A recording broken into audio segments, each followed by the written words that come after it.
Kasi lulukuhin ka pa niyan eh. Hihingihan ka ng rubber shoes, 2.5 Gcash, motor. Mas gusto ko yung yung medyo may edad na, no? Oo, kasi yung mga alam na nila yung gagawin nila.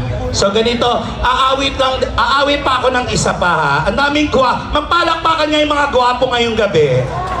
Yung mga gwapo, magpalakpakan yung mga magaganda.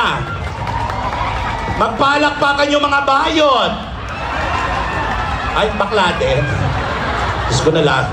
Alam mo, sa panahon ngayon talaga, hindi mo na alam kung sino yung lalaki. O, nung isang araw, nalaman ko bakla rin yung tatay ko. Galit na galit yung nanay ko. Sabi niya, walang hiya ka. Dalawa na kayo ng tatay mo.